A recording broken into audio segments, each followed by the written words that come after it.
what I'm discussing right now is how to streamline your menu items up here at the top. A lot of people don't think that this can save a lot of time, but actually it can. If you're an advanced user, there are many menu items in here that you will never use and will never touch, and why not just get them out of the way? If you're an instructor and you want to force people to use keyboard commands, it's another way of kind of forcing them into getting away from using menu items and using the keyboard commands that are associated with that menu item. Kind of mean, but might work.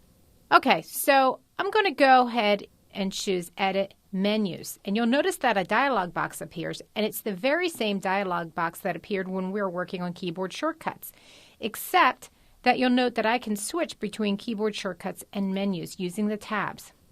You'll also see that I can change the menu for application menus or panel menus. Now, panel menus would be the little menus up here in the upper right of a specific panel. Now, I'm just going to change something in the application menu right now.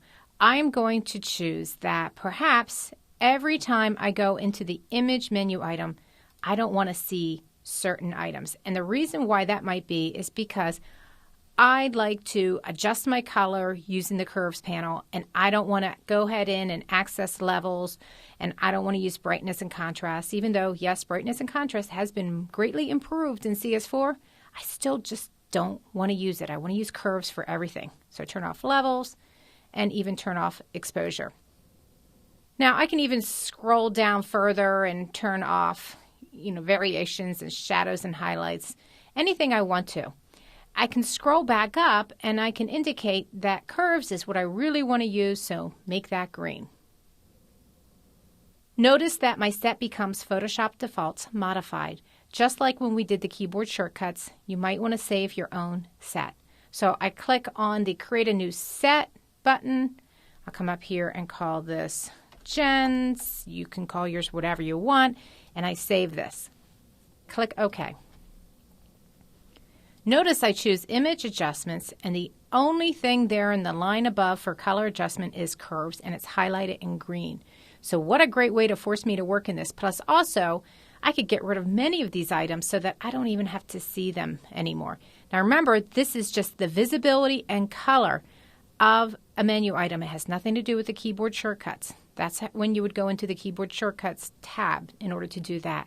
But just makes it a lot easier to find this item. I can also come in here, Edit, Menus, and I can also change my panel menus.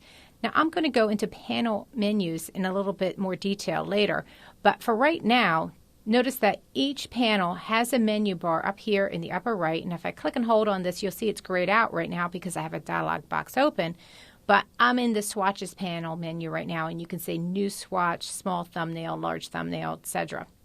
So I can come in here and choose that maybe in my swatches panel menu that I want large thumbnail to be red. I don't want to see large list at all. But again, customizing these menus, and you'll notice that when I click OK, I come to the panel menu, you'll see that large thumbnail is there and the large list is gone. So again, helping you to organize your menu items so that you can be more productive when you create your files.